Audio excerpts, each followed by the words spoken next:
A poor girl bursts into the emergency room of a hospital and grabs a doctor's white coat weeping. "Please, don't let my mum die."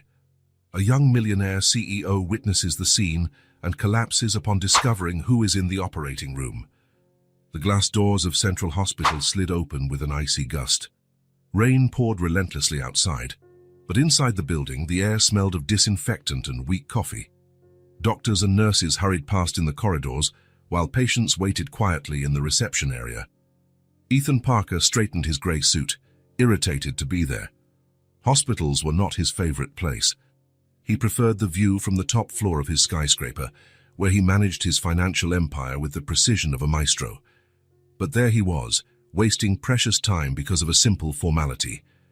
He ignored the receptionist calling him and kept walking, checking messages on his phone. A missed call from his assistant, 3 urgent emails. The stock market numbers were going up.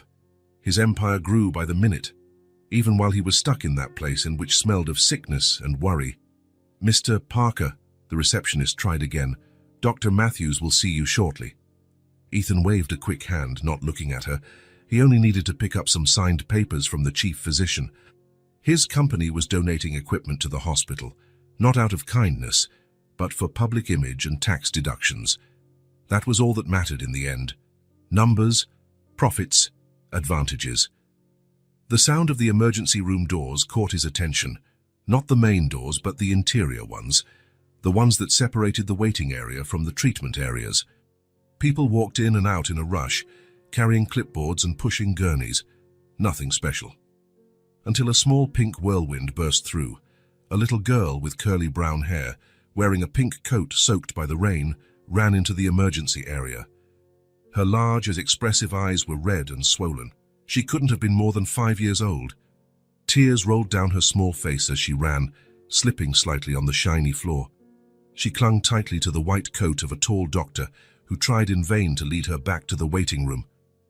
"Please," her childish voice filled the entire reception area. "Please save my mommy." Ethan Parker stopped typing on his phone. Something in that voice froze him in place. It wasn't just the child's desperation, it was something deeper, as if that little voice had found a hidden point within him, a place he hadn't visited in years.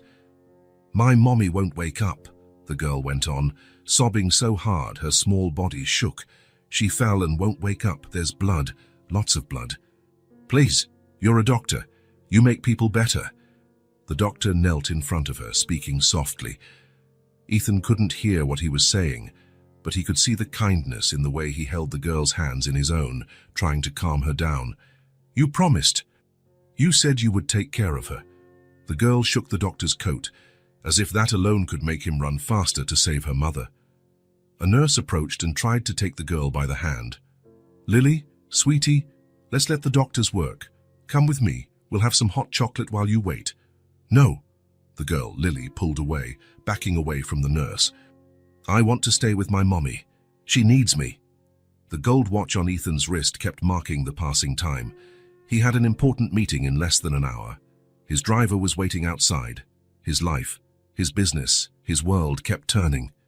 But he couldn't take his eyes off that child, off that raw and sincere desperation. He wasn't the type to be easily moved. You don't reach the top of the financial world by feeling sorry for people. Ethan Parker was known not for compassion, but for calculated coldness and ruthless decisions. So why did that child's crying affect him so deeply? "I promise," the doctor said calmly, "we're doing everything to help your mother. But you have to let us work, understand? The faster we do our job, the sooner your mum will get better." Lily wiped her tears with the sleeve of her coat, leaving dark stains on the pink fabric. She still clung to the doctor's coat, as though it was her only connection to her mother. "Is she going to be okay?" she asked in a small voice, as small as she was. The doctor hesitated for a moment, long enough for Ethan to realize how serious the situation was. He recognized that hesitation. It was the same he had whenever he had to tell an employee they were fired or an investor they had lost everything. "We're doing our best," the doctor finally replied. The words hung in the air like an unspoken sentence. Ethan felt a knot in his stomach. That response would never satisfy a desperate child, but it was the most honest possible. Lily let go of the doctor's coat, and he was immediately called back into the emergency area. Something was happening inside, something urgent. Two nurses ran in the same direction. Ethan heard a code being announced on the hospital's PA system. The nurse tried again to take Lily's hand, but she dodged, leaning against the white hospital wall and sliding down until she was sitting on the floor. Her little feet, in Velcro sneakers, didn't reach the floor when she sat in the chairs. "Mommy's going to be okay," she whispered to herself, rocking back and forth. "Mommy always gets better. She promised never to leave me." Ethan frowned. Something was off about this scene. For the first time, he noticed what he should have from the start. The girl was alone. Completely alone.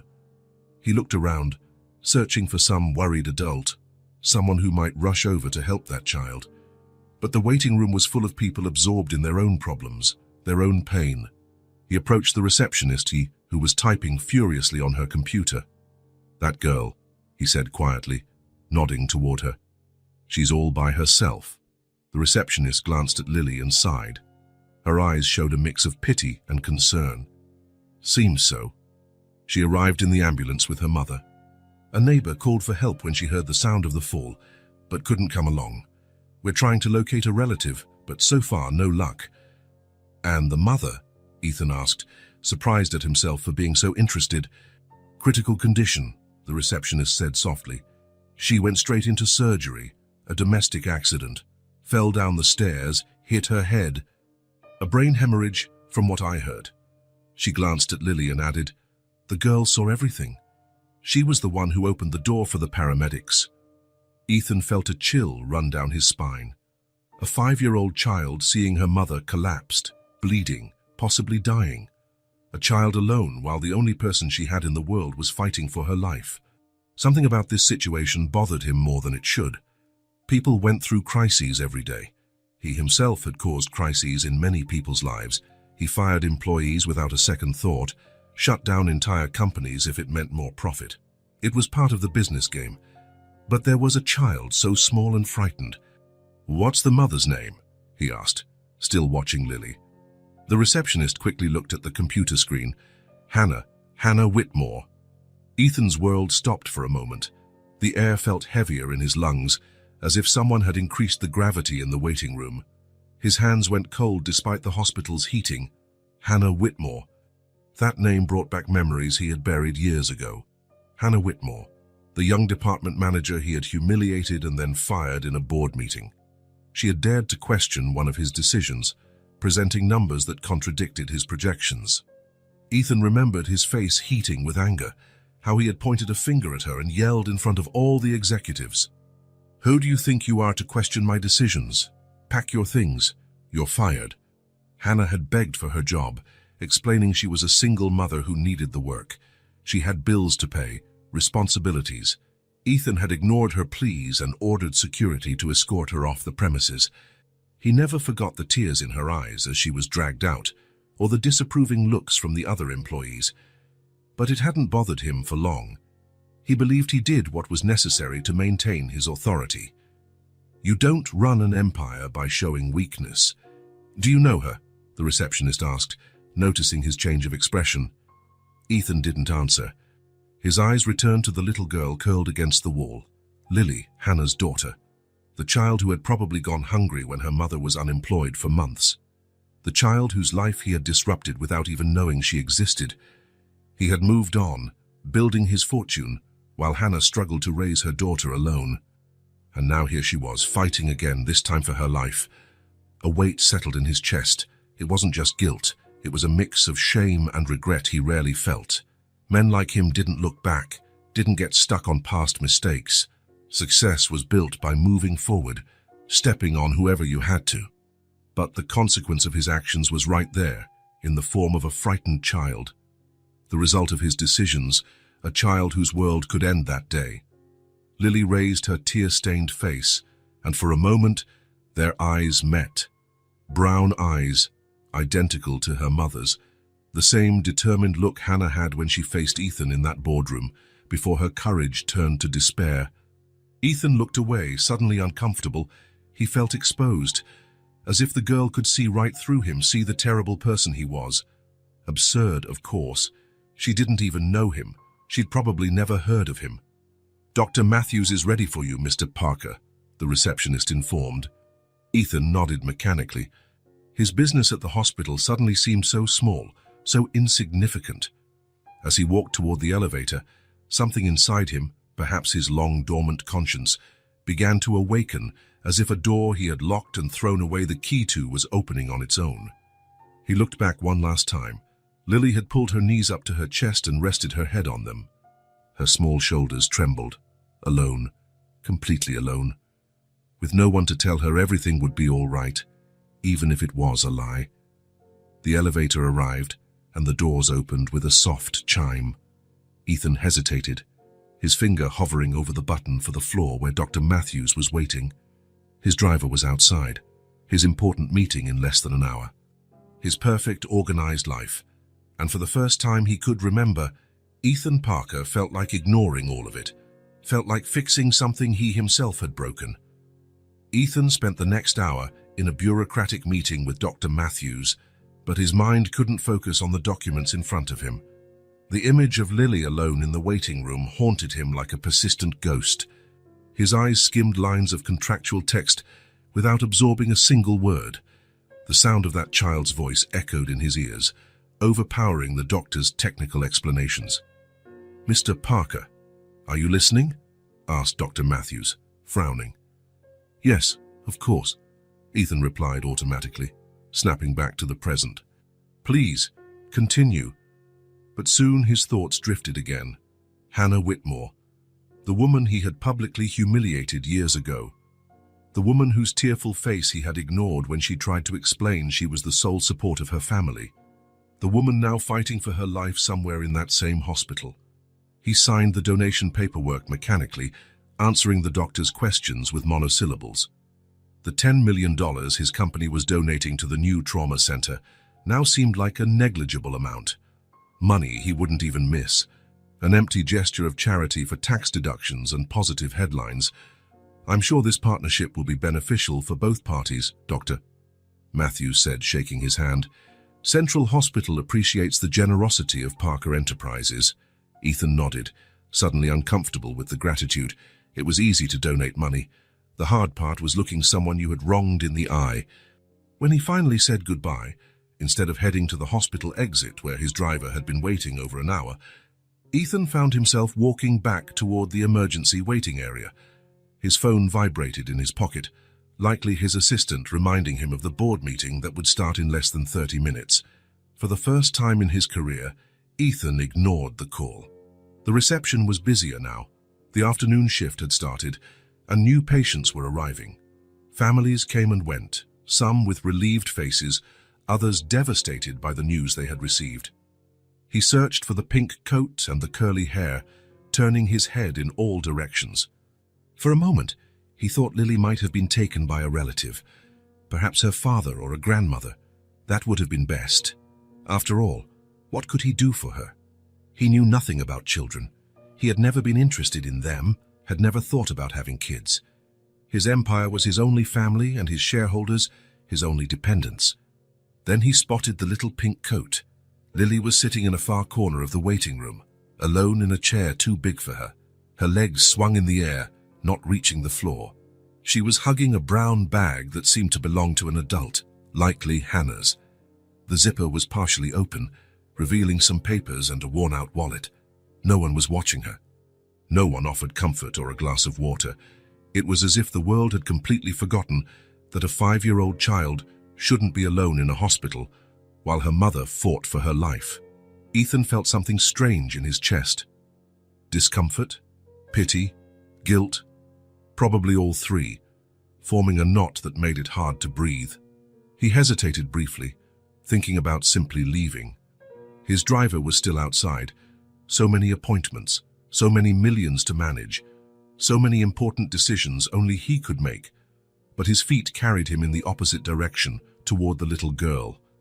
"Hi," he said, stopping a few steps away so as not to scare her. Lily lifted her red eyes. She had been crying again. Up close, the resemblance to Hannah was even more striking. The same large, expressive eyes, the same facial shape, even a small dimple in her chin. She clutched the bag to her chest, wary. "Are you a doctor?" she asked in a tiny voice. "No," Ethan answered, feeling oddly nervous. He, who dominated entire conference rooms of powerful executives with a single look, felt uncomfortable in front of a 5-year-old. "I just noticed you're here by yourself." Lily lowered her head, focusing on her colorful sneakers with blinking lights each time she swung her feet. "Mommy is sleeping. The doctor said they're going to wake her up." The simplicity of that childish explanation made Ethan's heart tighten. He realized he was in unfamiliar territory. How do you talk to a child about something so serious?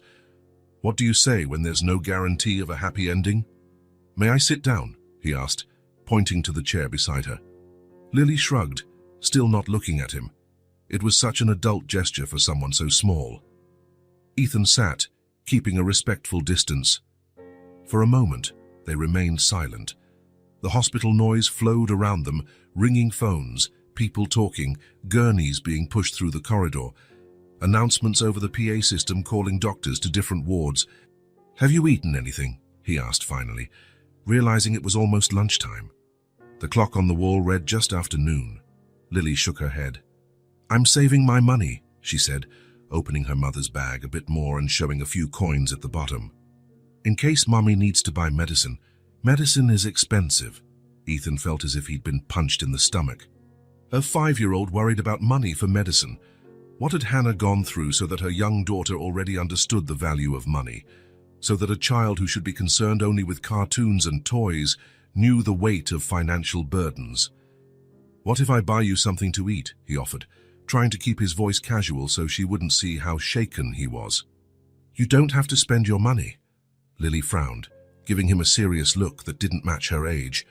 Her eyes flicked over Ethan's expensive suit, his costly shoes, his gold watch. "Mommy says I shouldn't accept things from strangers." "Your mom is right," Ethan replied, respecting her caution. "She seems very smart. My name is Ethan, and yours is Lily, right?" "I heard the nurse call you that earlier." She nodded, still cautious. "So we're not strangers anymore," he tried, offering a small smile. "And I promise I only want to help. It must be hard waiting here alone." Lily's eyes filled with tears again. She sniffled, trying to be strong, but the burden was too great for such small shoulders. "I called Grandma Martha, but she lives really far away in another state. She has problems with her legs and can't drive. She's going to take a plane, but it will take a while."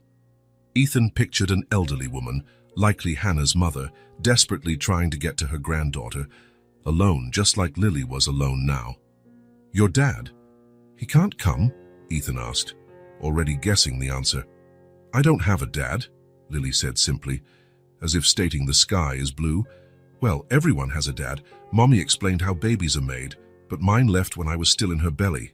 He didn't want a family." The child's frankness was devastating. Ethan remembered Hannah's employee file at his company. She had never mentioned being pregnant.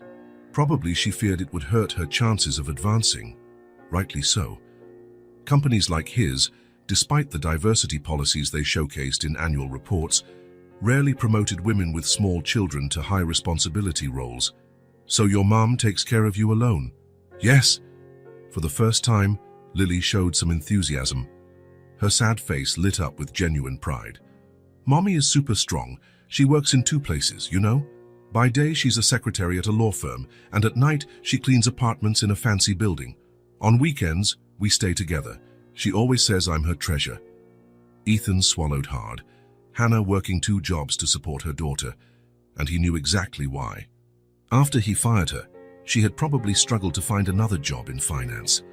No one wanted to hire someone who had been booted from one of the largest companies in the country, especially when that person had challenged the powerful Ethan Parker, a daytime secretary and a nighttime cleaner. While he slept on silk sheets in his penthouse, Hannah scrubbed floors and cleaned bathrooms, likely exhausted, to ensure her daughter had the basics. "Mommy saves a lot," Lily went on, as though she needed to prove her mother's competence. "When I want a toy, she says we need to save money for important things, like rent and food. And my school. Every word cut Ethan's conscience like a sharp blade. The mansion where he lived had 10 empty bedrooms. His wristwatch cost more than Hannah probably earned in an entire year. Sometimes, when it's really cold, we sleep in the same bed to save on heating, Lily said, as if sharing a fun secret. Mommy says we're like hibernating squirrels. She holds me and tells me stories until I fall asleep. Her stories are better than the ones in books. Ethan remained silent, absorbing the impact of Lily's simple words. While he lived a life of needless luxury, Hannah struggled to maintain the bare minimum for her daughter, saving on heat, counting coins to buy medicine. At Christmas, Lily continued, now more comfortable talking, I asked for a big doll, the kind that talks, but it was too expensive, so Mommy sewed a doll for me out of fabric scraps. She has button eyes and yarn hair. She's the best doll in the world. Her name is Clara.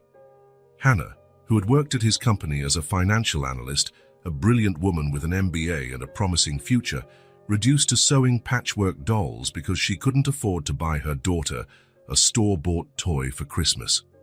Are you hungry? He asked again, wanting to change the subject before the guilt completely consumed him. Lily hesitated, looking at the bag with the coins. A little, she finally admitted, as if confessing a weakness. Let's go to the cafeteria, then, Ethan suggested, standing up. What do you like to eat? A cheese sandwich, she answered promptly. Then she added timidly, but only if it's not too expensive. Mommy says everything costs more in the hospital cafeteria than at the store. Don't worry about that, Ethan said, offering his hand. Today, it's on me. Lily looked at his outstretched hand, still hesitant. What if the doctors come to talk about Mommy, and I'm not here? I need to know when she wakes up. We can ask the receptionist to let us know, Ethan replied, nodding toward the desk where a middle-aged woman was typing on a computer. We'll tell her where we'll be. That way, if there's any news about your mom, she'll call us immediately. Lily considered the suggestion, her small face serious as though weighing an important decision. After a moment of reflection, she carefully put the coins back in her mother's bag, zipped it closed, and then, to Ethan's surprise, took his hand. Her little hand was warm and light as a feather. Ethan felt a strange wave of protectiveness as he held those tiny fingers. It was the first time in years that anyone had trusted him so simply, not for his money or power, but just because they needed help. They told the receptionist where they would be and headed to the cafeteria. Ethan could feel curious glances from some people. A man in an expensive suit holding the hand of a child in a pink coat. They probably thought he was her father.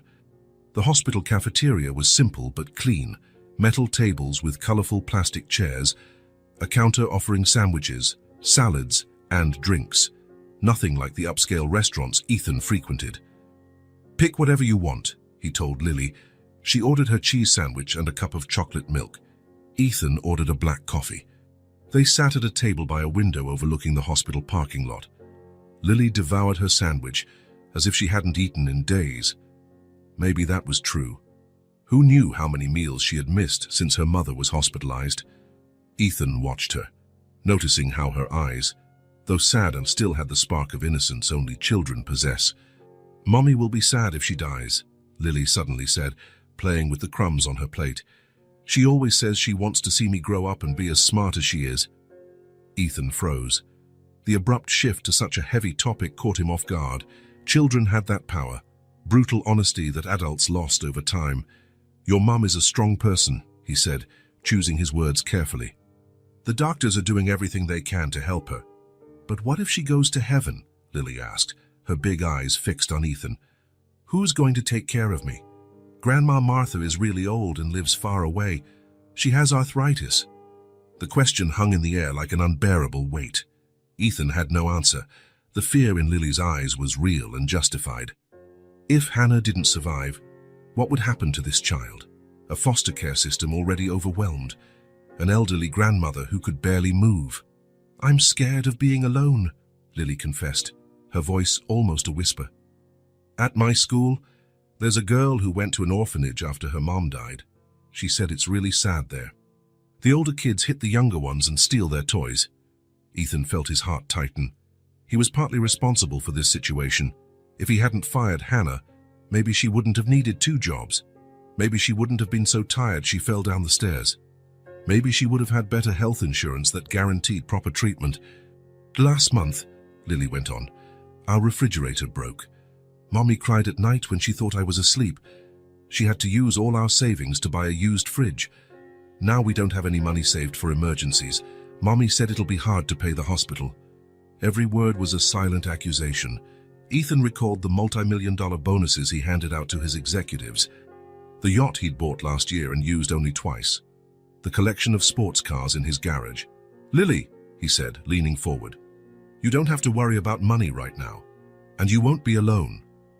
The words came out of his mouth before he could think about what he was promising, but when he saw Lily's hopeful face turn toward him, he knew he wouldn't take it back. Promise, she asked with the seriousness only a child has when asking something so important. I promise, Ethan replied, and for the first time in many years, he made a promise he genuinely intended to keep. Lily looked at him for a long moment, as if assessing the sincerity of his words. Then slowly, a small smile appeared on her face. It wasn't a fully happy smile. There was still so much fear and worry in her eyes, but it was a hopeful one. Thank you, she said, and that simple gratitude weighed more than all the accolades Ethan had ever received in his life. He glanced at his watch. The board meeting had already started 20 minutes ago. His phone was buzzing incessantly in his pocket. The world outside kept turning, demanding his attention, time, and decisions. But for the first time, Ethan Parker was exactly where he needed to be. The shrill sound of an alarm echoed through the hospital corridors. Doctors and nurses hurried, while the people in the waiting room froze, looking toward the commotion. Lily, who had been coloring a book Ethan bought at the hospital gift shop, looked up, startled. What's that? She asked, eyes wide. Ethan tried to keep his expression calm, despite the tightness in his chest. It's just a hospital alarm. Don't worry. But he knew it was more than that. Over the last few hours, he'd learned to recognize different hospital sounds and codes. That specific alarm, accompanied by the metallic voice announcing a code blue, meant an emergency. Someone was in cardiac arrest. Time seemed to stretch as they waited. Lily went back to coloring, though with less enthusiasm. Ethan kept checking his watch, counting the minutes. It had been nearly 5 hours since they arrived, and they still had no concrete news about Hannah, just vague updates that she was in surgery. 15 minutes later, a tired-looking doctor appeared at the waiting room door. His eyes scanned the area until he spotted Ethan and Lily. Family of Hannah Whitmore. Lily jumped up from her seat and ran to the doctor before Ethan could stop her. Did my mummy wake up? She asked, clutching his white coat. The doctor, Dr. Reynolds, according to his badge, looked from Lily to Ethan, who now stood beside her. There was a silent question in his eyes. I'm a family friend, Ethan quickly explained. I've been looking after Lily while her grandmother travels here. Dr. Reynolds nodded, appearing satisfied with the explanation. May we speak for a moment? He asked Ethan, indicating a more secluded corner. Then, kneeling to Lily's level, he spoke gently. Honey, how about you wait in the chair while I talk to your friend? I promise it'll be quick. Lily looked at them both warily. It's about Mommy. I want to know about Mommy. Yes, it's about your mother, the doctor answered patiently. But first, I need to talk about some complicated adult things with your friend. Then we'll talk to you, okay? Reluctantly, Lily went back to her seat, but she kept her eyes fixed on them. Doctor. Reynolds led Ethan to a more isolated corner of the room where they could speak without being overheard. Mr. Parker. Ethan Parker. Mr. Parker. Ms. Whitmore's condition is quite delicate, the doctor began, his voice low and serious. We managed to control the cerebral hemorrhage and reduce intracranial pressure, but she had a complication during surgery, a cardiac arrest. Ethan felt his stomach sink. Is she? We managed to revive her, Dr. Reynolds continued, but she's not breathing on her own. We had to intubate her and transfer her to the ICU. Her condition is critical but stable for now. Ethan looked over at Lily, who was still watching them closely. How could he explain this to a 5-year-old? How could he tell her that her mother was clinging to life, connected to machines? What are her chances of recovering? He asked, feeling his throat tighten. "It's too early to say," the doctor answered honestly. "The next 48 hours will be crucial. If she gets through that without further complications, her chances improve significantly. But I must be honest, there's a risk of permanent neurological damage because of the time her brain went without adequate oxygen." The doctor paused as if weighing what to say next. "There's also the matter of costs," he finally said, looking uncomfortable. "Ms. Whitmore doesn't have insurance. The emergency surgery is covered by basic public assistance, but prolonged intensive care, specialized medications, and monitoring tests." He let the sentence trail off, the meaning clear enough. Ethan felt a wave of anger surge through him. Was this what the system had become? People had to worry about money while fighting for their lives. "Don't worry about the costs," he said firmly. "I'll pay for everything. The best treatment, the best specialists, whatever it takes." Dr. Reynolds studied him for a moment, trying to see if the offer was sincere. "We're talking about significant expenses, Mr. Parker. Money is not an issue. I want her to receive everything she needs." As he said those words, a memory flashed in Ethan's mind. Hannah standing before him in that boardroom years ago. "Please, Mr. Parker," she had pleaded. "I need this job. I have responsibilities, bills to pay." And he, without hesitation, had replied, "You should have thought of that before challenging me in front of the entire board. Security, escort Ms. Whitmore out. Her belongings will be mailed to her." The shame he felt now was almost physical. How could he have been so cruel? How could he have treated another human being that way? "Mr. Parker," Dr. Reynolds' voice brought him back to the present. "I'll need some information to formalize this arrangement." "Of course," Ethan said, still shaken by the memory. "My assistant will handle the paperwork. Just tell me what needs to be done." After exchanging contacts with the doctor, Ethan returned to where Lily waited anxiously. "What about Mommy?" she asked immediately. Ethan sat down next to her, thinking carefully about how to explain the situation without scaring her more than necessary. "Your mum is resting in a special part of the hospital called the ICU," he began. "That's where the doctors can take the best care of her." "She's still sleeping?" Lily asked, her worry evident. "Yes, she's in a deep sleep. The doctors are helping her breathe with special machines while her body heals. Can I see her?" The question was inevitable.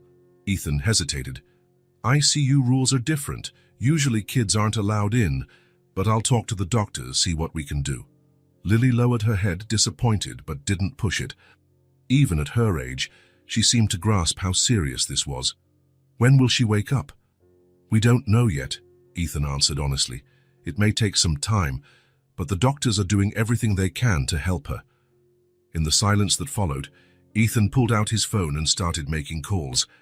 First to his assistant, giving clear instructions about paying for Hannah's treatment and cancelling all his commitments for the next few days.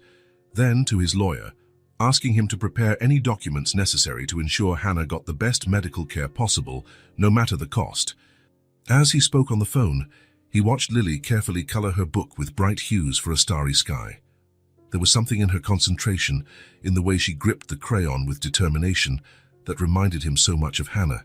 That same persistence, that same quiet strength.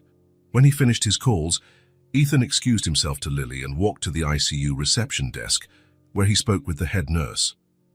He explained Lily's situation, how she was alone, with no close family nearby, and asked for an exception so the little girl could see her mother, even if just briefly. The head nurse, a robust woman with kind eyes, listened intently. "Normally we don't allow children in the ICU," she began, "but given the circumstances..." She looked over at Lily, who was still coloring patiently. "I'll allow a short visit, 5 minutes, no more, and I need to prepare her for what she'll see. There are lots of tubes and machines, it can be scary." "Thank you," Ethan said sincerely. "I'll stay with her the whole time," the nurse nodded. "Come with me." Lily jumped up from her chair when Ethan called, dropping her crayons in her rush. He bent down to gather them, storing them carefully in his pocket. "Lily," he said, kneeling to her eye level, "we're going to see your mom now. But remember what I said, she's sleeping deeply, and there are machines helping her breathe. It might look a bit scary, but these machines are helping her get better. Lily nodded solemnly. Got it. The nurse led them down a long, quiet corridor, arriving at an area with large glass doors.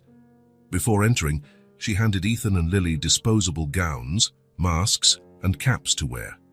To protect the patients from germs, she explained, helping Lily adjust her mask properly. The ICU was entirely different from the rest of the hospital. The silence was broken only by the constant beeping of monitors and the mechanical sound of ventilators. Soft lighting illuminated the area, creating an almost otherworldly atmosphere. Patients lay in beds divided by curtains, each connected to tubes and machines. The nurse guided them to the bed where Hannah was. Ethan felt Lily squeeze his hand more tightly when she saw her mother for the first time. Hannah was pale, almost the color of the bed linens. A tube came from her mouth, attached to a ventilator that rose and fell at a steady rhythm. Monitors displayed her vital signs in colored lines. Part of her hair had been shaved for the surgery, and a dressing covered a portion of her head. Lily stood still for a moment, just observing. Ethan didn't know what to expect. Crying, screaming, maybe even fear. But Lily simply let go of his hand and approached the bed, stopping beside Hannah. "Hi, Mummy," she said quietly. "It's Lily. The doctor said you're sleeping so you can get better." Ethan felt a lump in his throat at the sound of Lily's small, calm voice speaking to her unconscious mother. "I'm okay," she continued. "There's a man named Ethan taking care of me. He bought me a cheese sandwich and a coloring book." Lily reached out and gently touched Hannah's fingers. "Don't worry about anything, okay? Just get better soon. Grandma Martha is on her way. I'm being brave, like you always taught me." The simplicity and purity of those words hit Ethan like a physical blow. Here was a 5-year-old facing what could be the worst crisis of her life, with a dignity many adults lacked. A dignity he, with all his money and power, had never shown. "I love you, Mommy," Lily finished, kissing her mother's fingers gently. The nurse, who had kept a respectful distance, approached again. "We need to go now," she said kindly. "But you can come back tomorrow for another short visit." Lily nodded, stepping away reluctantly. As they left the ICU, Ethan couldn't stop thinking about the contrast between his life and Hannah and Lily's daily struggle. He had everything: money, power, influence, yet he felt empty. Hannah had nothing except her daughter, and yet she had raised a child capable of so much love and courage. Back in the waiting area, Ethan got a call from his lawyer. "Everything is set, Mr. Parker," came the voice on the other end. "The hospital has been informed. All costs for Ms. Whitmore's treatment will be covered, with no cap on expenses." "Thank you, Charles," Ethan replied. "There's something else I need you to do." He explained what he wanted: a dedicated financial trust for Hannah and Lily, a substantial sum that would ensure they never had to worry about money again. Lily's education, a home, a monthly stipend, everything necessary for security and comfort. "And Charles," he added before hanging up, "I want it done anonymously. Hannah must not know the money comes from me." After the call ended, Ethan observed Lily, who had resumed coloring her book. She chose bright colors, creating a vivid world on paper, a world where perhaps her mother was fine and happy. As he watched, Ethan reflected on his own life. He had built a financial empire, but at what cost? How many people like Hannah had he crushed along the way? How many Lilies had suffered because of his ruthless decisions? His success, which once filled him with pride, now felt hollow. It had been built on the ruins of his own humanity, and that of others he had harmed. He thought of all the times he'd ignored the human consequences of his actions. Mass layoffs when he acquired competing companies, the small businesses he had obliterated to increase profits, the lives he had impacted without a second thought. And for what? To live alone in a vacant mansion, to collect cars he rarely drove, to have bank accounts with more money than he could spend in several lifetimes. "Ethan," Lily's voice pulled him from his thoughts. "Look what I drew." She proudly showed him a page where she had colored a garden full of flowers and butterflies. In the middle of the garden, 2 figures held hands, one large, one small. "That's Mommy and me," she explained. "In the garden of our dream house. Mommy always says that one day we'll have a house with a garden." Ethan felt something break inside him. Maybe his heart, or maybe the wall he had built around it over the years. "That's a beautiful drawing, Lily," he said, his voice tight with emotion. "I'm sure your mum will love it when she wakes up." Lily smiled, a smile full of the childlike hope that truly believes everything will be okay. It was a smile Ethan wanted to protect at all costs. Right then, sitting in an uncomfortable hospital chair beside a little girl he barely knew, Ethan Parker made a silent promise to himself. No matter what happened to Hannah, he would make sure Lily never again had to worry about her future. Even if they never knew it was him, even if he never got a thank you, he would do whatever was necessary to fix at least one of the many lives he'd harmed. And maybe, just maybe, by helping Hannah and Lily, he could begin to find his own lost humanity. The days at the hospital settled into a strangely comforting routine. In the mornings, Ethan arrived early, bringing Lily a small breakfast they bought together at the cafeteria. He had discovered that she liked pancakes with strawberry syrup and always made sure to order an extra portion of fruit, thinking how Hannah would probably care about her daughter's nutrition. After breakfast, they visited Hannah for a few minutes, another special exception the head nurse allowed after seeing how much the visits calmed the little girl. Lily spoke to her mother as though she could reply, telling her about the drawings she'd made, the birds she'd seen through the cafeteria window, and the stories Ethan told her. He always stood back a bit, giving Lily the space she needed for such an intimate ritual. In the afternoon, while Hannah continued her silent battle in the ICU, Ethan and Lily settled in the waiting room. He had turned a corner of it into his makeshift office, laptop open, phone always within reach, a stack of documents his assistant brought daily. His empire continued to function, but now from a distance and with drastically altered priorities. Next to him, Lily set up her own space with coloring books, puzzles, and the few toys Ethan had bought for her. Sometimes, she leaned over to see what he was doing, fascinated by the colorful charts on his computer screen. "What are those numbers?" she once asked, pointing to a complicated spreadsheet. "They're information about the companies I manage," Ethan explained simply. "You have lots of companies." Her eyes widened at the idea. "A few? Mommy says running a company must be really hard. That's why she always worked for other people." It was strange how his life had changed in less than a week. The powerful CEO who never went anywhere without his driver now parked his own car at the hospital. The man who charged hundreds of dollars per minute for consultations now spent hours telling stories to a 5-year-old. The ruthless executive who never wasted time on trivialities now knew exactly how Lily liked her hot chocolate, warm, with lots of mini marshmallows on top. The nurses soon became accustomed to their presence. Some brought small gifts for Lily, a hair ribbon, mint candies, a coloring magazine. Ethan noticed how the entire hospital seemed to have adopted the little girl, everyone aware of her delicate situation. "Are you her father?" asked a new nurse one day while checking Hannah's vital signs. "No," he answered quickly, feeling a bit uneasy about the question. "I'm a family friend." The nurse nodded, not pressing further, but Ethan noticed how the question had affected him. What kind of friend was he to Hannah? Certainly not the kind she would have chosen to look after her daughter if she had a choice. That morning, the 8th day since the accident, Lily was unusually quiet. She played absently with a plush unicorn Ethan had given her, but her gaze kept drifting toward the ICU doors. "Is everything okay?" Ethan asked, closing his laptop and giving her his full attention. Lily shrugged, a gesture he recognized as her way of saying something was bothering her, but she didn't know how to express it. "You know what I did when I felt sad as a child?" he tried, sitting on the floor next to her, ignoring how his suit would get wrinkled. Lily looked at him with genuine curiosity. It was probably hard for her to picture Ethan as a child, as if he'd been born an adult in a suit talking on a phone. "You were a child once," Ethan laughed, surprising even himself. It was the first time he'd genuinely laughed in days. The sound felt strange, almost foreign, in the somber hospital environment. "Believe it or not, I was, a long time ago. And when I was sad, my mum would tell me stories." "What kind of stories?" "Mostly adventure stories. About pirates and hidden treasure, knights and dragons." Lily's eyes lit up, like a cloudy sky letting through a sudden beam of sunlight. "Mommy tells stories too. She makes them all up. She doesn't need a book." "Really?"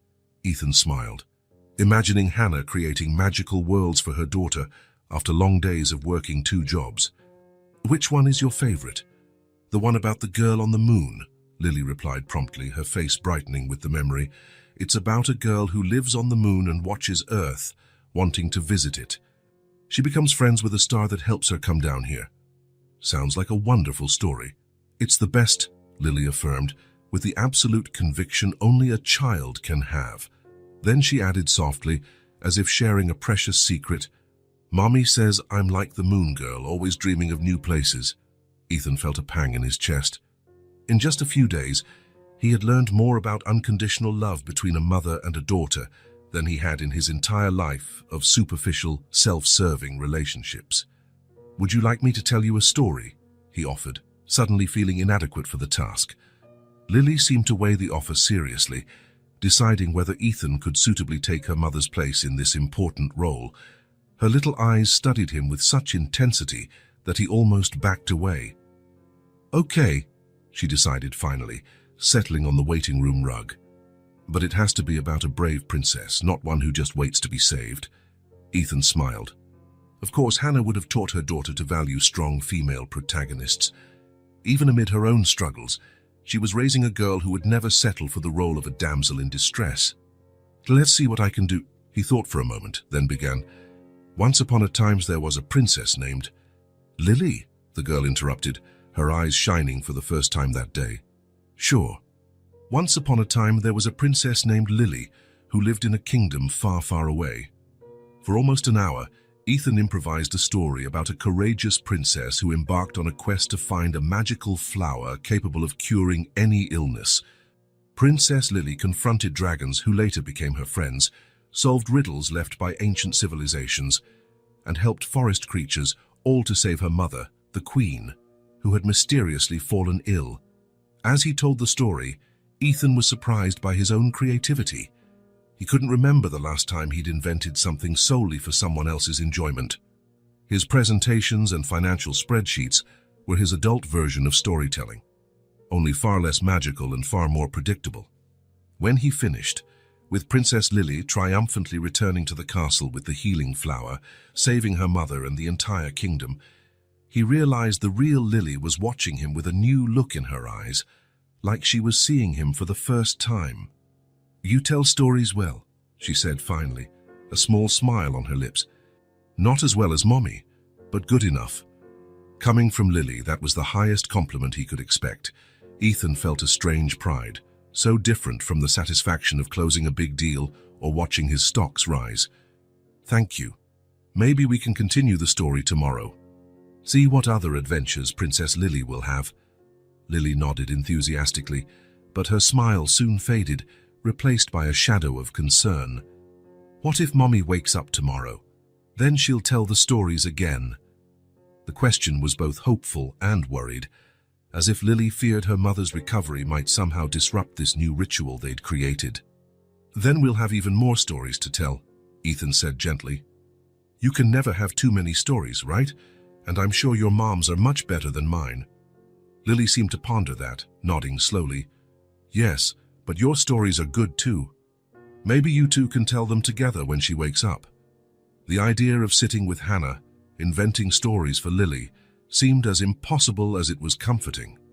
Ethan couldn't imagine a scenario where Hannah would allow him to remain in their lives once she recovered. Why would she? He had been the villain of her real story.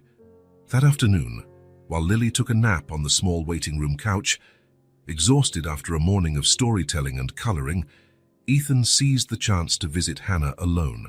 There was something he needed to say, even if she couldn't hear him. The ICU was calm at that hour.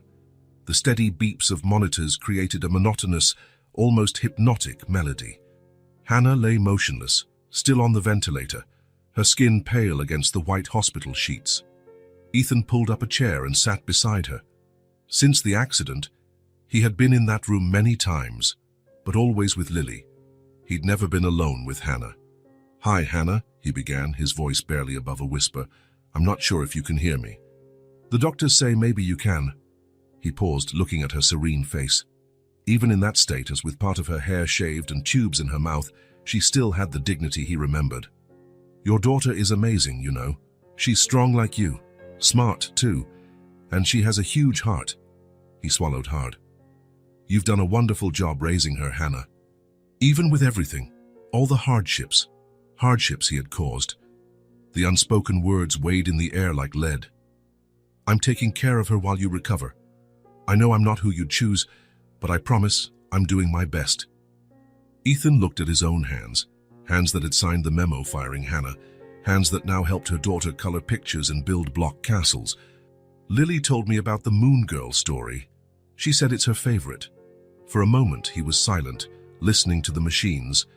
Then, without really planning, he started talking about the last few days. He told Hannah about Lily's drawings, the toy nurse uniform they'd bought at the hospital gift shop, how she loved watching birds outside the cafeteria window.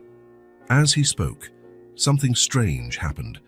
The pressure reading on Hannah's monitor began fluctuating slightly, not drastically, but enough for Ethan to notice.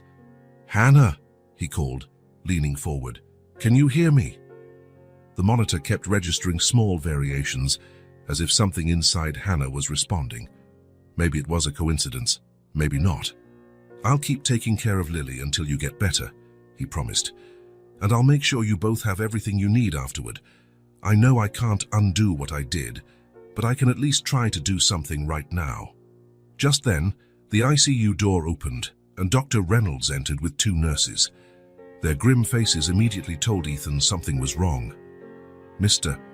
Parker," the doctor said, his expression serious, "we need to perform some procedures on Ms. Whitmore. Could you give us a moment?" Something in the doctor's tone set off alarms in Ethan's mind. This wasn't just routine. "What happened?" Dr. Reynolds hesitated, glancing at the nurses already checking equipment and preparing supplies. "We've detected a possible post-surgical infection. The tests show a significant rise in inflammatory markers, and her temperature is going up. We're starting an aggressive antibiotic regimen, and we need to do some additional procedures." "Is it serious?" Ethan asked, though he already knew the answer. "In a patient in her condition, any complication is concerning," the doctor said frankly. "An infection can spread quickly and compromise multiple organs, but we're acting fast. It's the most we can do right now." Ethan nodded, feeling a huge weight on his shoulders. He glanced at Hannah one last time before leaving. The machines kept track of her heartbeat, fragile yet persistent.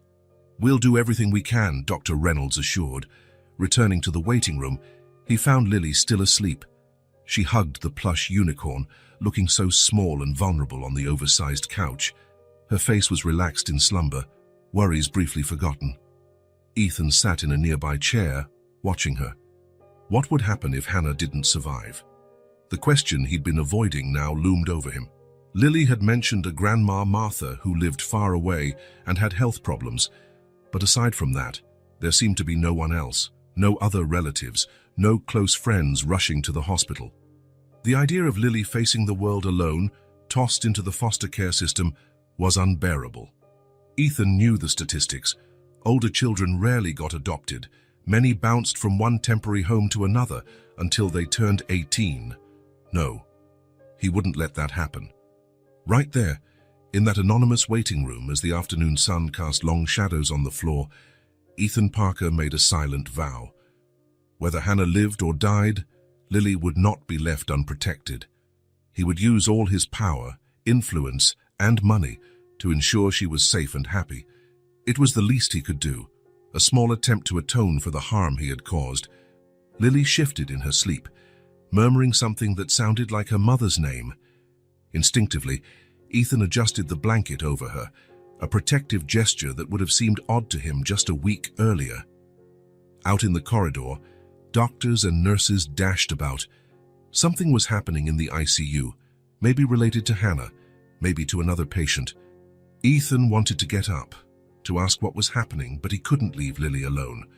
So he stayed, torn between his need to know about Hannah and his responsibility to her daughter.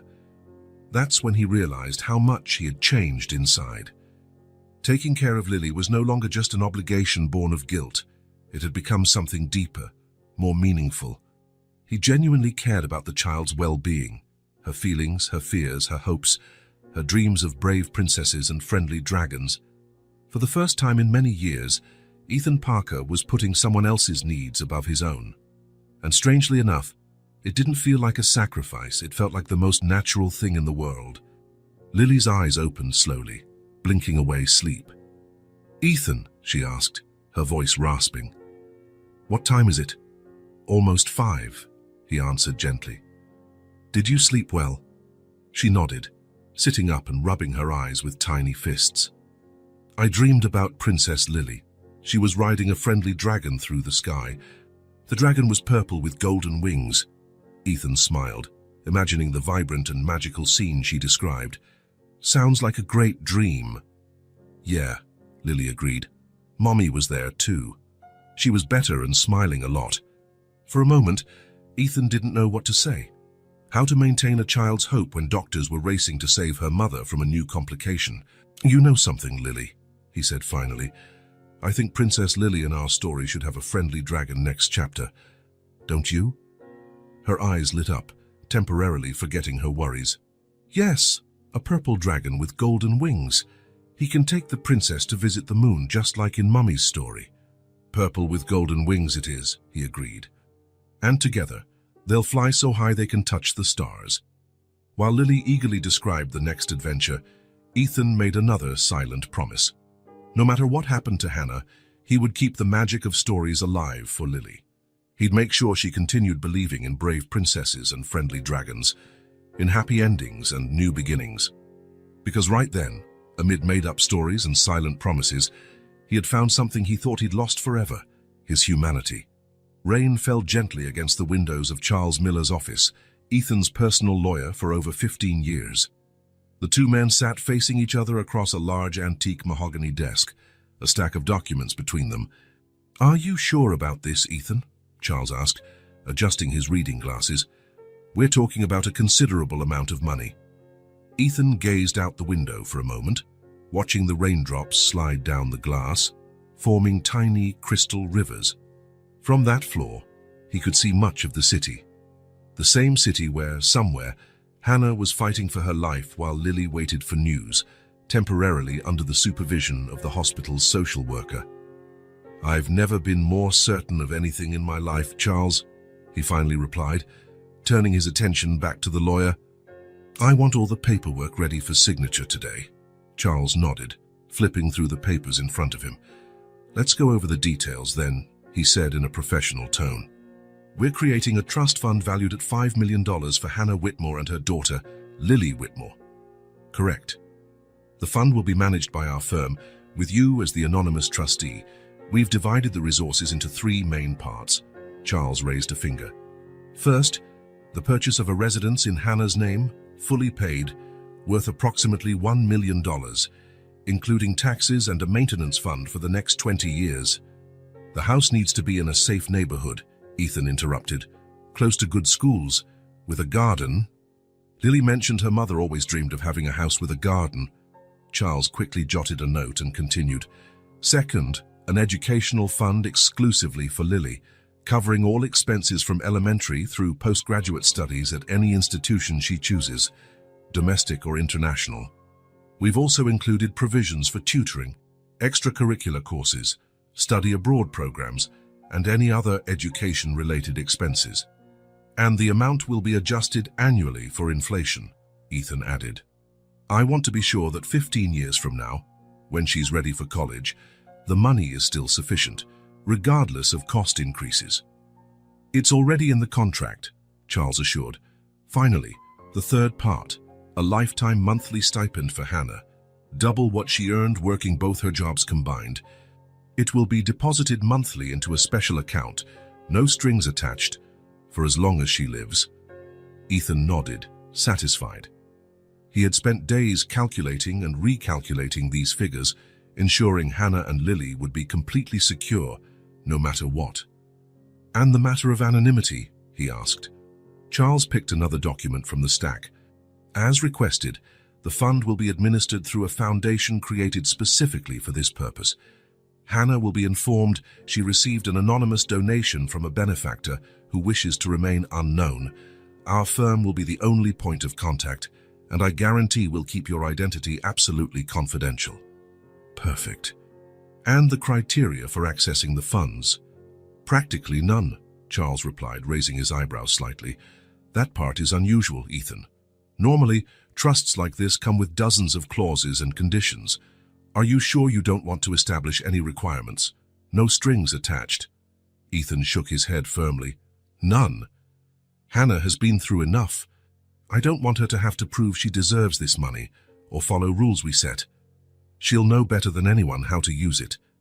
Charles studied him for a moment, clearly intrigued by his client's atypical behavior. In 15 years working for Ethan Parker, he'd never seen him display such generosity without expecting something in return, especially not at this level of expense. May I ask a personal question? Charles ventured. Go ahead. Why are you doing this? I mean, $5 million is a lot, even for you. And from what I understand, this woman isn't even a close friend.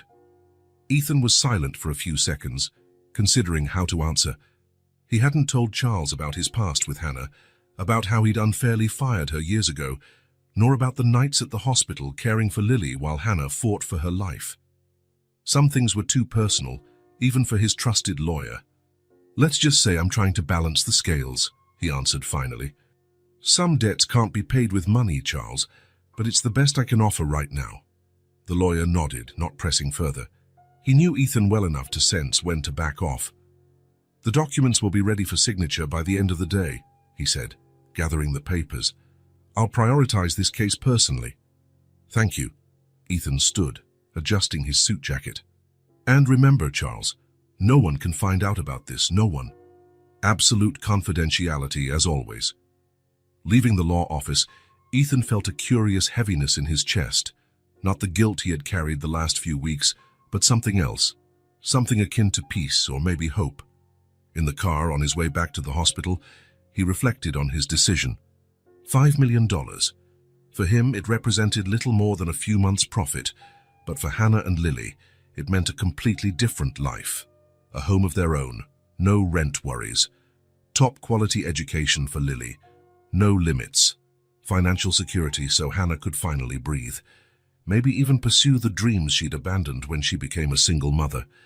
All without them knowing it came from him. No public recognition, no gratitude, no chance at redemption in their eyes. Just the quiet certainty that, at least this once, he was doing the right thing. It was strange how that brought him comfort. Before the accident, before meeting Lily, Ethan would never have considered an anonymous donation. What was the point without public recognition? Without a picture in the paper? Without a thank you from the institution? But now, the idea of helping without being identified felt purer, more meaningful. At a red light, his phone rang. It was Charles. I had an idea, the lawyer said without preamble. What if we included a letter along with the trust notification? Something that explains to Hannah why she's getting this money, without revealing your identity. Ethan considered the suggestion for a moment. A letter, words that might try to explain the unexplainable, justify the unjustifiable. No, he finally replied. No letters, no explanations. Just the money and the freedom to use it as she sees fit. Because in the end, Ethan thought as the light turned green and he drove toward the hospital, words wouldn't fix what he had broken years ago. But maybe, just maybe, actions could plant the seeds of a better future for Hannah and Lily. A future in which, for the first time in his life, Ethan Parker would be part of the solution, not the destruction. Days at the hospital turned into weeks. Ethan now knew every nurse by name, every corner of the waiting room, and could predict when the coffee machine would break. Usually on Wednesdays around 3 in the afternoon. What began as a temporary stay had become a routine. He and Lily created their own little world within those white, antiseptic walls. The saga of Princess Lily and her dragon with golden wings now stretched over many chapters, becoming more elaborate each evening. Ethan surprised himself with his own imagination, inventing characters, magical lands, and adventures that made Lily's eyes shine, even on the hardest days. Occasionally, other patients or family members stopped to listen, forming a small, unlikely audience for his stories. Hannah's condition had stabilized after the infection. The doctors managed to control it with potent antibiotics, but she remained in a medically induced coma, her body needing time to recover from the double trauma of the brain hemorrhage and the subsequent complications. Dr. Reynolds explained that, in cases like hers, patience was essential. The brain followed its own healing schedule. That morning, the 27th day since the accident, Ethan arrived at the hospital earlier than usual. He had gone home to change clothes and pick up some new toys for Lily. As he walked down the now familiar corridor, he noticed unusual activity in the ICU area. Nurses were rushing in and out of Hannah's room, and Dr. Reynolds was there, which was rare at this hour. Ethan's heart pounded. After so many weeks of waiting, his body was conditioned to interpret any change as a threat. He quickened his pace, approaching the nurses' station. "What's going on?" he asked Nurse Jensen, who had become an ally in looking after Lily. Her face broke into a genuine smile, the first hopeful smile Ethan had seen in weeks. "She's waking up, Mr. Parker. Her neurological signs improved significantly overnight, and she started showing responses to stimuli. Dr. Reynolds is gradually reducing the sedatives, and she's coming out of the coma." Ethan felt his knees weaken. He held onto the desk, trying to process the news. "She's conscious, talking. Not fully conscious yet, but responding. It's a gradual process. It could take hours or even days for her to become fully alert and oriented." The nurse placed a gentle hand on his arm. "But this is a good sign, Mr. Parker. A very good sign. Does Lily know yet?" "Not yet. The social worker took her to have breakfast in the cafeteria. We thought it best to inform her carefully. Waking from a prolonged coma can be confusing, sometimes scary for family members and especially children." Ethan nodded, understanding the caution. "Can I see her? Hannah, I mean." "Dr. Reynolds is finishing his evaluation. As soon as he's done, I don't see a problem. But be prepared, Mr. Parker. She'll still be on some equipment, and she might not recognize you immediately." The next hour was one of the longest of Ethan's life. He stayed in the waiting room, unable to focus on anything. His phone rang non-stop. Company matters that once seemed urgent now felt trivial compared to what was happening in that hospital. Finally, Dr. Reynolds appeared, looking tired but pleased. "Mr. Parker," he greeted with a nod, "I have good news. Ms. Whitmore is responding well to the decreased sedation. She's not fully lucid yet, but she opened her eyes a few times and seems to recognize verbal stimuli." That's wonderful," Ethan said, feeling an emotion he couldn't name. Relief? Joy? Or maybe fear of what came next? "Any lasting effects?" The doctor adjusted his glasses, choosing his words carefully. "It's too early for a complete evaluation. When patients awaken from prolonged comas, especially after cranial trauma, they can exhibit varying degrees of cognitive or motor impairment. Some recover all functions with time and rehabilitation. Others experience permanent deficits." Ethan thought of Lily, how she dreamed of the day her mum would come home. "But she'll get better, right? She'll be able to take care of her daughter again." "I'm cautiously optimistic," Dr. Reynolds replied. "Ms. Whitmore is young and was in excellent health before the accident. That's in her favor. And of course, the top-notch treatment she's received since the beginning makes a huge difference." Treatment Ethan had secured, using all his influence and resources to bring in the best specialists, the most advanced medications, the most attentive care. "May I see her now?" The doctor nodded. Briefly. "Try not to overwhelm her with information or questions. A calm presence is ideal right now." Ethan walked slowly toward Hannah's room, feeling oddly nervous. For weeks, he had talked to her while she was unconscious, telling her about Lily, about the hospital, about small daily things. This was different. She might look at him, recognize him, remember. As he entered the room, the first thing he noticed was the change in atmosphere. It felt lighter, less oppressive. Some of the equipment was gone, including the ventilator. Hannah was breathing on her own now, with just a thin oxygen tube in her nose. He approached the bed carefully.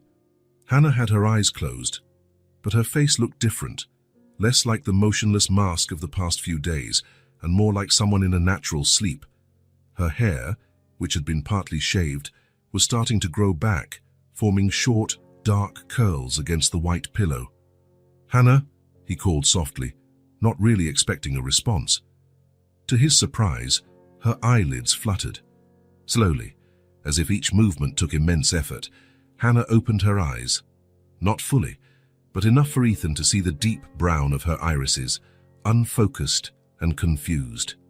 "Hi," he said, uncertain of what else to say. It's good to see you awake." Her eyes roamed around the room for a moment, as if they didn't register where she was or who was speaking. Then, gradually, her gaze settled on Ethan's face.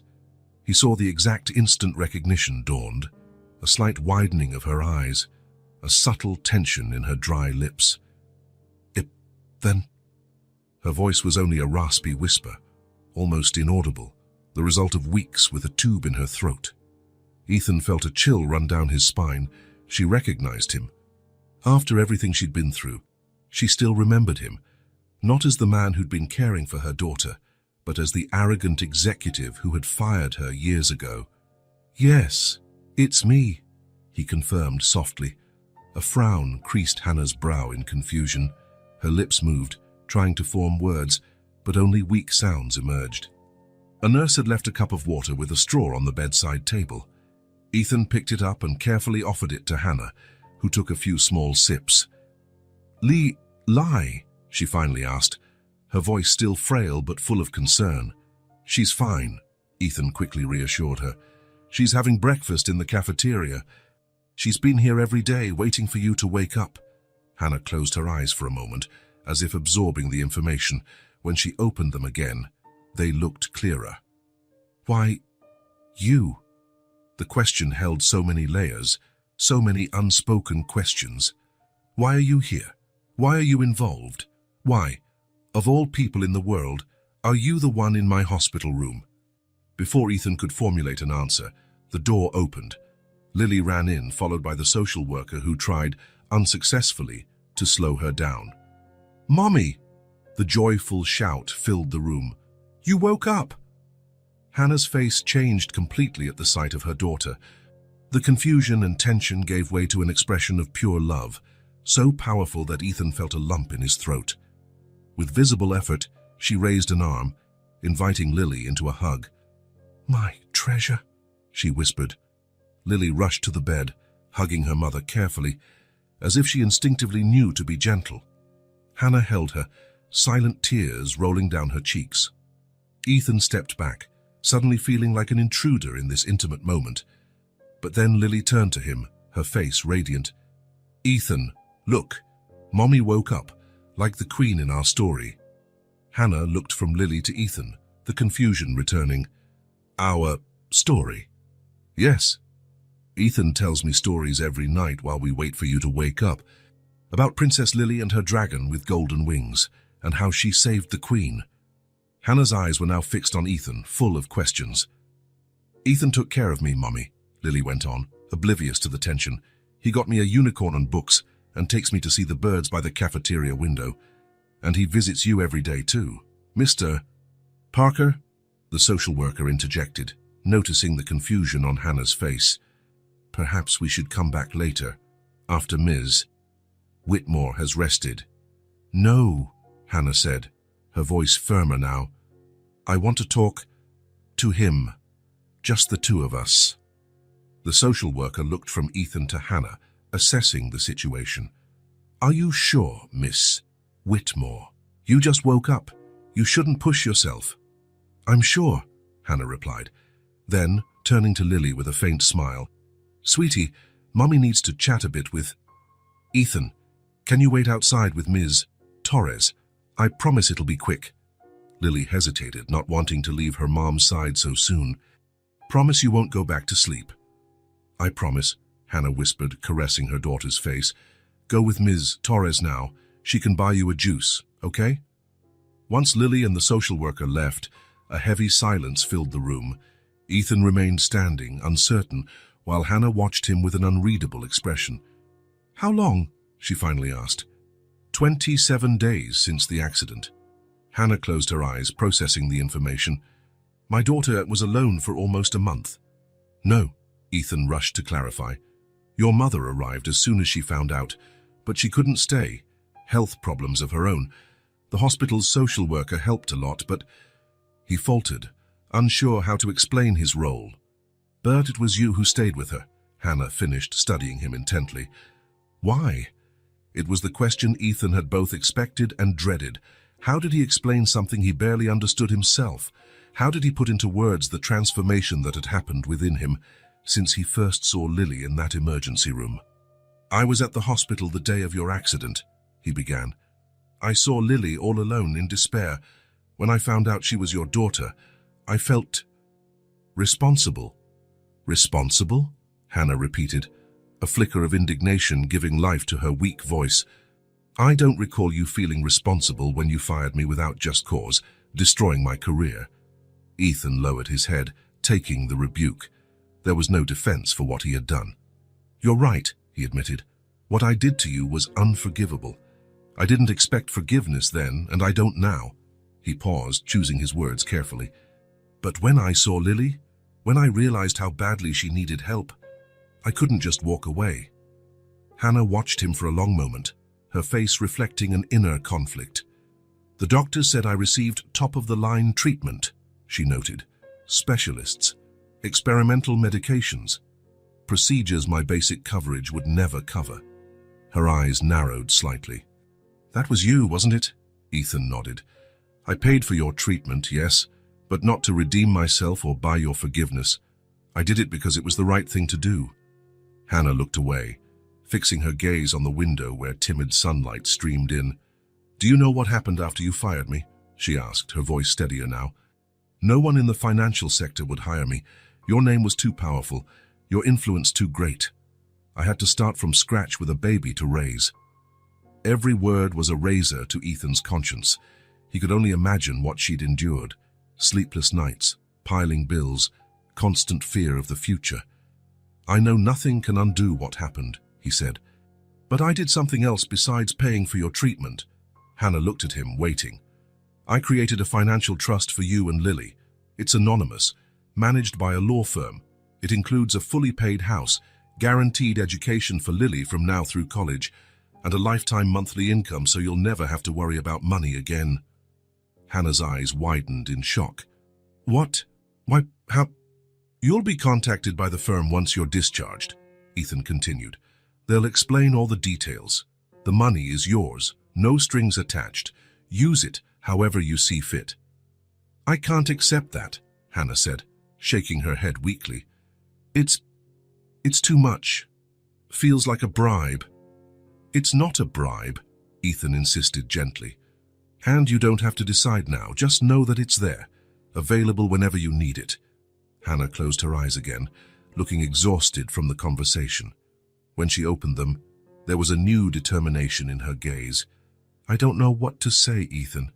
Part of me wants to refuse anything that comes from you. Another part thinks about Lily, about the opportunities it would give her. She took a deep breath. I need time to process all of this. Of course, he agreed immediately. Take all the time you need. A lighter silence settled between them. Through the window, they could hear birds singing. A small reminder that the world outside went on, oblivious to the drama unfolding in that hospital room. Lily seems to like you a lot, Hannah commented, a mild tone of surprise in her voice. Ethan smiled softly. She's amazing. Smart, brave, imaginative. You've done a wonderful job raising her. A faint ghost of a smile appeared on Hannah's lips. She's my whole life. I know this doesn't erase what I did, Ethan said after a moment, his voice raw with sincerity. But I hope it gives you a fresh start. A life without the hardships I caused.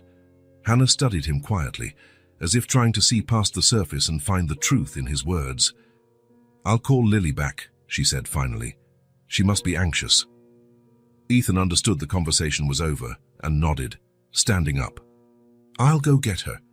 When he returned with Lily, the girl ran straight into her mother's arms, full of stories to tell, questions to ask, love to give. Ethan lingered near the door, sensing his time there had come to an end. I have to go now, he announced softly. Lily turned, surprised. But you'll come back, right?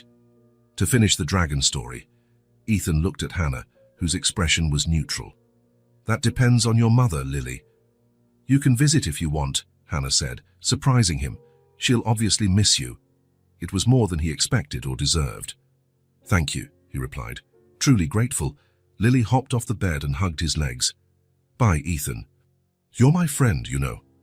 Ethan bent down, returning the hug carefully. You're my friend too, Lily, one of the best I've ever had. When he straightened, he noticed Hannah watching him with a complex expression, not exactly forgiveness or acceptance, but something close to understanding. Thank you, she said simply, for taking care of her. For us everything. Ethan nodded, respecting the dignity with which she handled the situation. Even in vulnerability, after all she'd been through, Hannah possessed an inner strength he could only admire. As he left the hospital that afternoon, Ethan walked to his car with a lighter step. The crushing weight of guilt was still there, but it felt less suffocating. In the distance, the sun began to set, painting the sky in shades of orange and pink that reminded him of the dragon's colors in the stories he told Lily. My friend, she had called him, with the sincerity only children possess. Friend. A simple word containing a world of possibilities Ethan had never considered for himself. Turning the ignition, he felt a strange sense of hope blossom inside him. Maybe, just maybe, there was still time to become the kind of person worthy of that title, the kind of person Lily saw in him. For the first time in a long while, perhaps for the first time in his adult life, Ethan Parker felt he could be someone better, someone worthy of a child's trust. Someone capable not only of building fortunes, but of fixing what he had broken along the way. And to his surprise, that possibility felt more valuable than any deal he had ever closed. The house was exactly what Lily had dreamed of. 2 stories of light brick, large windows letting in abundant natural light, and most importantly, a garden. Not just any garden, but a generous expanse of grass, ready for colorful flowers, and a small apple tree near the back, which, according to the realtor, would produce sweet fruit in the fall. Is it really ours, Mom? Really? Lily asked, eyes wide as she ran across the freshly cut lawn, her brown curls bouncing with each step. Hannah watched her daughter from the porch, still leaning slightly on the cane the doctors insisted she use during her recovery. 3 months after waking from the coma, she still faced some challenges, occasional headaches, slight balance issues, and momentary memory lapses. But the doctors were optimistic. With time and proper therapy, they believed she would regain nearly all her functions. Yes, honey, it's really ours, Hannah replied, feeling the spring sun warm her face. No one can take it from us. Safety. It was a feeling Hannah had forgotten. After years of struggling to keep up with rent, dreading every increase and every unexpected bill, every illness that might force her off work, she now had this, a home of her own, bills paid, and the certainty that Lily would have all the opportunities she deserved. The law firm had explained the details of the trust fund a week after her hospital discharge. Initially, she nearly refused. It seemed unreal, excessive, almost suspicious. But then she thought of Lily and everything she could now offer her daughter and realized her pride could not stand in the way of that. The attorney upheld the donor's anonymity, but Hannah knew. Even if Ethan had never confirmed it during that hospital conversation, she was aware of the extent of his fortune and influence. No one else had the resources to create a trust of that magnitude. No one else had the motive. Mom, can I have a swing on that tree? Lily called out, pointing to the apple tree. Sure, sweetie, Hannah replied, smiling. We'll plan our garden just the way we want it. A week later, the garden began taking shape. With the help of a local landscaper, Hannah and Lily planted a variety of flowers, daisies, sunflowers, lilies, creating a rainbow of colors visible from the street. A wooden swing was installed on the apple tree, and a small vegetable patch was fenced off in a sunny corner. We'll plant strawberries, tomatoes, and carrots, Lily explained to the landscaper, with the seriousness of a budding farmer. Mom says homegrown food tastes better. As she watched Lily give instructions on where each plant should go, Hannah felt a swirling mix of emotions. Gratitude, of course, relief as well. But there was something more complicated stirring inside her, something that felt like forgiveness. She hadn't forgotten what Ethan had done all those years ago. The public humiliation, the closed doors in the financial sector, the nights she cried while trying to scrape by. Those memories still existed, still hurt when touched. But alongside them now were other memories. Ethan sitting on the hospital floor, telling Lily elaborate stories. Ethan making sure Hannah received the best medical treatment possible. Ethan quietly creating a safety net so that mother and daughter could finally thrive. Could people change after all? Hannah wasn't sure, but she wanted to believe they could. Thursday morning in the penthouse office of the Parker building, Ethan gazed at the city through his window. The skyline looked different, or perhaps it was his eyes that now saw things differently. Since returning to work after the events at the hospital, his employees had noticed the change. The feared CEO, infamous for his temper and ruthless decisions, seemed to have been replaced by someone more human. The first board meeting after his return left everyone stunned. Instead of demanding staff cuts to increase quarterly profits, Ethan announced a comprehensive benefits program for employees, including extended parental leave, childcare support, and flexible schedules for parents. We can't expect excellence from people who are constantly worried about their family's well-being, he explained to the astonished executives. I want our employees to know we value not just their work, but their lives. There was resistance, of course. The old guard on the board complained about costs, dangerous precedents, return on investment. Ethan listened patiently, another shock for those used to his abrupt interruptions, and then simply said, if I show you that these changes will increase our productivity and talent retention in the long run, would you support them? When they hesitantly agreed, Ethan smiled. Great. Because I spent the last 2 weeks studying companies that implemented similar policies, and the numbers speak for themselves. He then presented a meticulous report demonstrating how companies with humane policies not only maintained happier employees, but also more productive and loyal ones, which meant lower turnover, lower training costs, and yes, higher long-term profits. I'm not asking you to abandon the profit motive, Ethan concluded. I'm showing you there's a better path to achieve it. Gradually, the company culture began to change. Cutthroat competition gave way to collaboration. Fear was replaced by respect. People started talking about Parker Enterprises not just as a profitable investment, but as a good place to work. On his desk, Ethan kept a small memento from his days at the hospital. A drawing made by Lily depicting what she called her hospital family. Herself, Hannah in a hospital bed, and Ethan beside them, all holding hands under a smiling sun. It was a constant reminder of what was at stake, of the human cost behind every corporate decision. A few months after implementing the new policies, Jane Torres, an employee in the accounting department, asked to speak with him. Ethan remembered her vaguely, a middle-aged woman who'd worked there for over a decade, always discreet, always competent. Mr. Parker, she said, visibly nervous, I just wanted to thank you personally for the new flexible schedule policy. My son has special needs, and being able to adjust my hours for his therapies, well, it changed our lives. Ethan realized that before, he never would have known her story.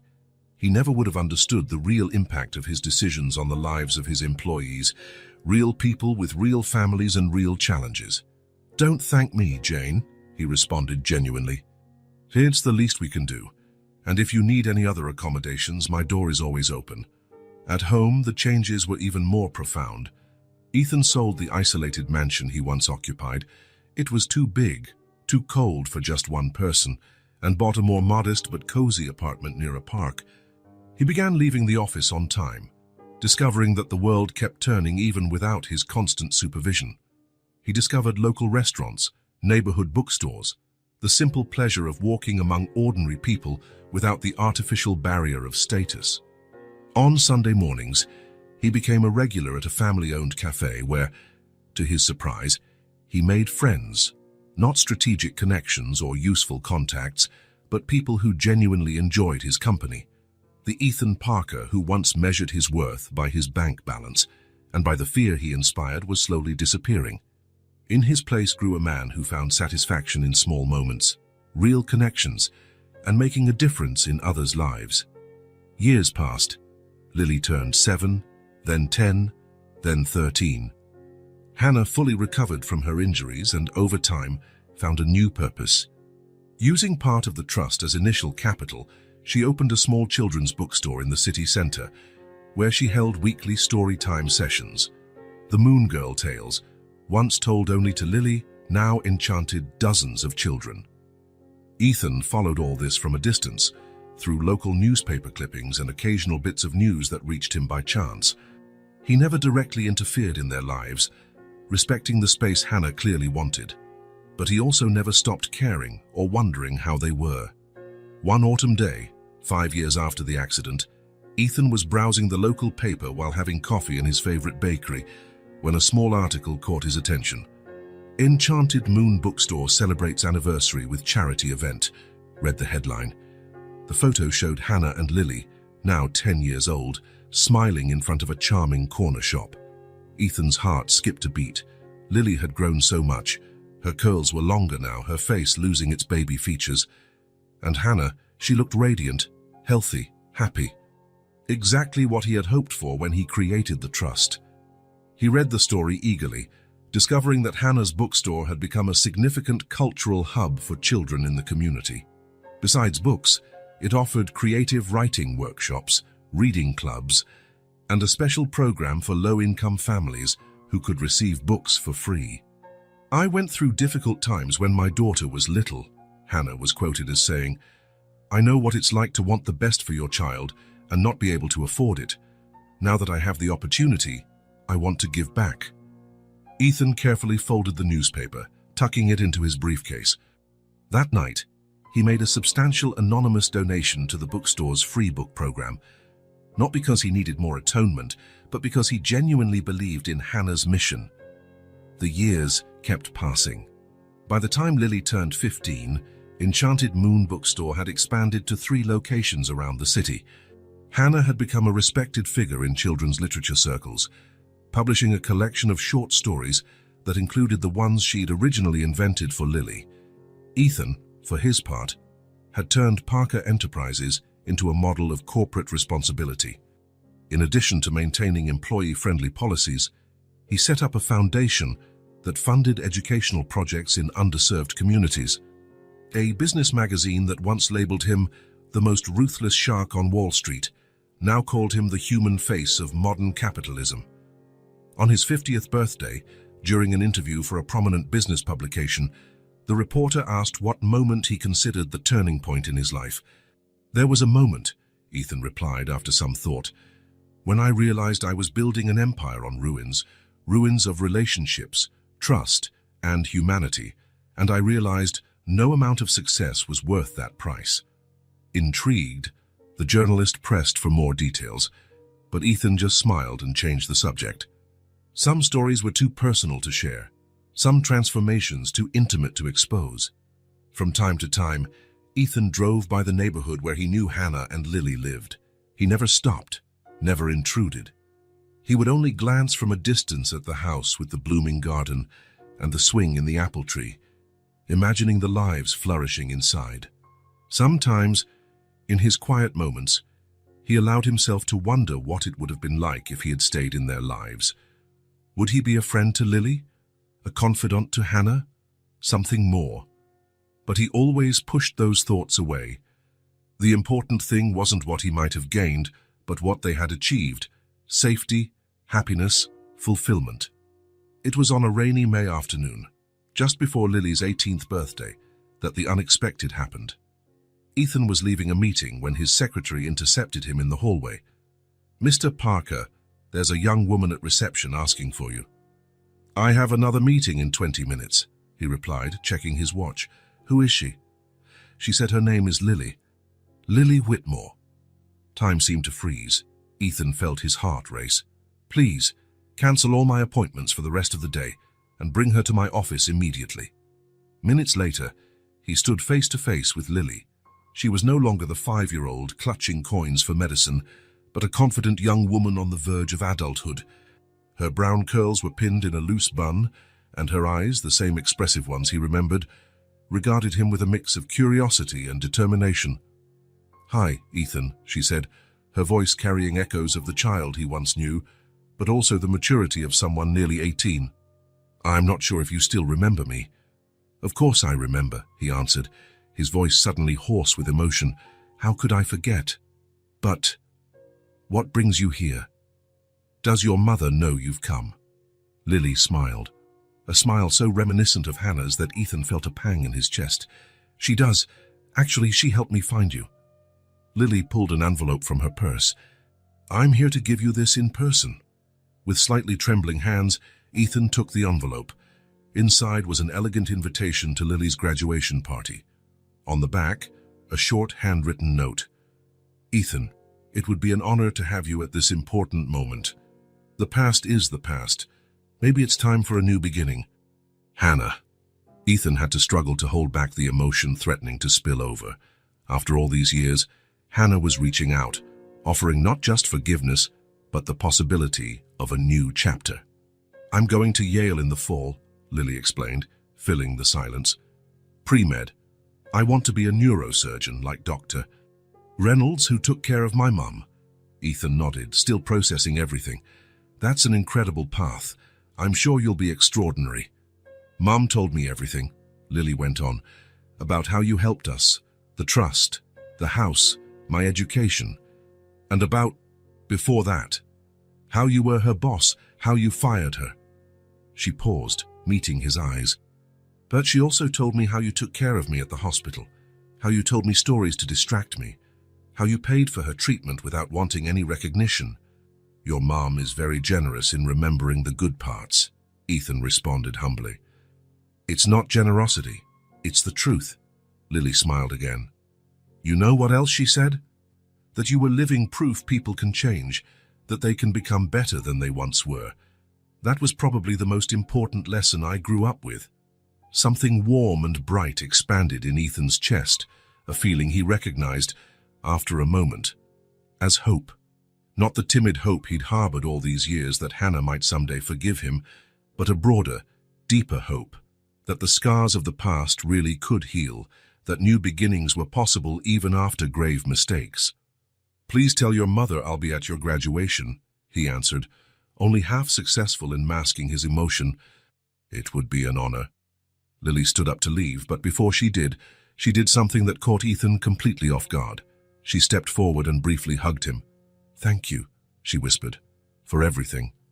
After she left, Ethan remained still for a long time, holding the invitation against his chest. Outside his office window, the sun was beginning to set, bathing the sky in golden tones reminiscent of the dragon wings from the stories he once told Lily. Deep in his heart, he knew he had done the right thing, not for forgiveness or gratitude, not to soothe his conscience, but simply because it was right. And now, beyond all expectations, that gesture had opened a door he never dreamed of stepping through, the chance to be part of Hannah and Lily's lives, even if only in the periphery. As he carefully placed the invitation in his briefcase, Ethan Parker, the man who once built an empire at the cost of his own humanity, allowed himself a moment of pure joy. Perhaps, just perhaps, his story's final chapter had yet to be written. Perhaps there was room for redemption, for connection, for a new beginning. And for the first time in many years, he felt he deserved that chance. If this story touched your heart, subscribe to the channel and turn on notifications so you don't miss the next ones. Leave a like because it helps this story get recommended to more people.